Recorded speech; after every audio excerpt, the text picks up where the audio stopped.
YV Subbareddy ఉన్నప్పుడు 2023లో March 496 రూపాయలకి మల్ Ganga milk and agro products అనే ఒక కంపెనీకి టెండర్ ఇచ్చాడు. ఎంత? 496 రూపాయలు. ఈరోజు నేను అడుగుతున్నాను, 496 రూపాయల నుంచి ఏమయ్యా 294 రూపాయలకి పడిపోతుందా? ఎంత? 496 రూపాయల నుంచి నీకు 294 రూపాయలకి ఏ విధంగా నెయ్యి రేటు తగ్గిస్తారని మేము అడుగుతున్నాం. ఏదైనా స్టాక్ మార్కెటా?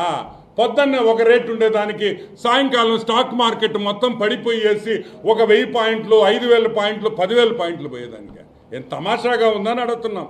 అంటే 320 మొన్న ఇచ్చినదే తీసుకుంటాం. 320 అంటే 176 రూపాయలు కేజీకి తగ్గిస్తారా ఒక సంవత్సరంలో? 2023 496, 2024 320 రూపీస్, 320 రూపాయలు. అంటే 55% ఒక్క సంవత్సరంలో నెయ్యి రేటు తగ్గద్దా?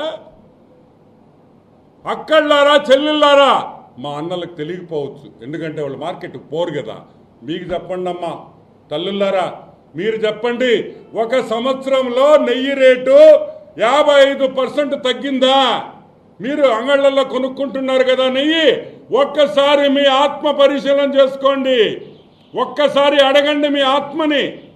ఏమి నెయ్యి రేటు ఒక్క సంవత్సరంలో 55% తగ్గిందంటే ఎక్కడి నుంచి నాణ్యత నెయ్యి వస్తుందని ఈరోజు మేము ప్రశ్నిస్తున్నాం.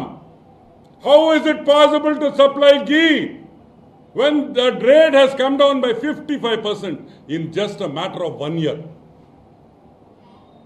ఎలా కుదురుతుంది అని మేము అడుగుతున్నాం. ఇప్పుడు అడుగుతున్నా, ఎవరు దొంగ? 496 రూపాయలకి ఇచ్చిన వైవి సుబ్బారెడ్డి మా సుబ్బుమామ తప్పు చేశాడా? రేటు తగ్గించిన భూమా కరుణాకర్ రెడ్డి మోసం చేశాడా? ఎవరు మోసం చేశారని అడుగుతున్నా.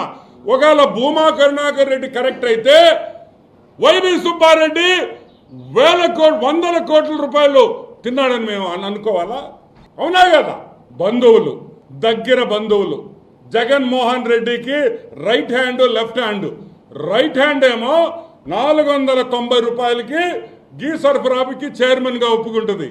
లెఫ్ట్ హ్యాండ్ 320 రూపాయలకి ఒప్పుకుంటుంది. ఎందుకు ఒక సంవత్సరంలో అంత వ్యత్యాసం? ఇప్పుడు ఎవరు తప్పు చేశారనే విషయం బయటికి రావాలి. భూమా కరుణాకర్ రెడ్డి కరెక్టా? వైవి సుబ్బారెడ్డి కరెక్టా? ఎవరు ఇక్కడ దోపిడీ జరిగింది, ఎలా జరిగింది అనే విషయం బయటికి రావాలి. దానికనే సిట్టు వేశాం. దానికనే ఇవన్నీ బయటికి రావాలి కాబట్టే మేము సిట్టు వేశాం అని కూడా మీకు మనవి చేస్తా ఉన్నాం.